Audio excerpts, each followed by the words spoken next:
En ce qui concerne les 3 organisations qui appellent aujourd'hui, nous pensons que la situation nécessite à ce que les salariés fassent éruption sur la scène sociale. Quand on a dit ça, on a bien conscience que la période est certes compliquée, mais toutes les raisons font qu'aujourd'hui les salariés ont nécessité d'être entendus dans ce pays. Quand on voit aujourd'hui la politique qui est appliquée par ce gouvernement, qui ne fait que calquer les revendications du MEDEF, et qui vont à l'encontre de l'intérêt des salariés, nous disons qu'il y a nécessité à faire entendre une autre voix dans ce pays. C'est pour ça que vous allez faire le tour des entreprises en attendant pour essayer de mobiliser, informer surtout. On a décidé de construire cette journée du 16 comme une journée utile à faire entendre les revendications des salariés.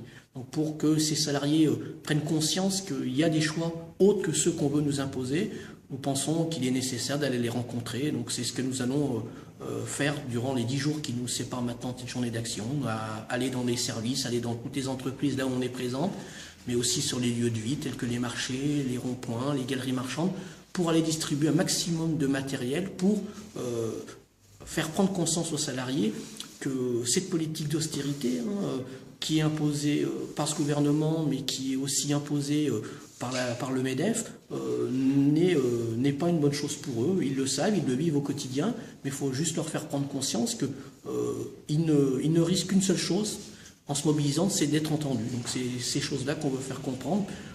On dit quand même qu'aujourd'hui que tous les milliards de cadeaux accordés au patronat, c'est d'autant qui n'ira pas dans les salaires, c'est d'autant qui ne vont pas à l'emploi, puisqu'aujourd'hui ces entreprises donnent plus en dividendes à leurs actionnaires qu'ils en distribuent pour des salaires ou à la recherche, au développement des entreprises.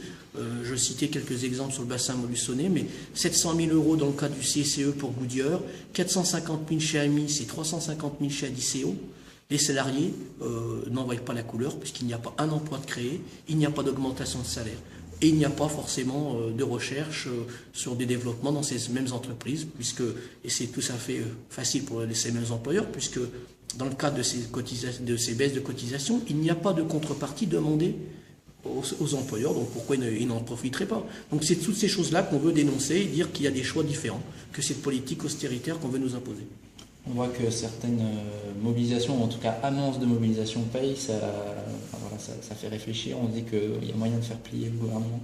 On se dit surtout qu'aujourd'hui, quand on est employeur, patron, on gagne facilement dans ce pays. Il suffit de menacer de bloquer le pays avec des camions, et on obtient satisfaction. On se rend compte que, à contrario, quand on est salarié dans ce pays, quand on est retraité, demandeur d'emploi, il en va de toute autre façon. On est brimé, on est stigmatisé et on n'obtient pas satisfaction.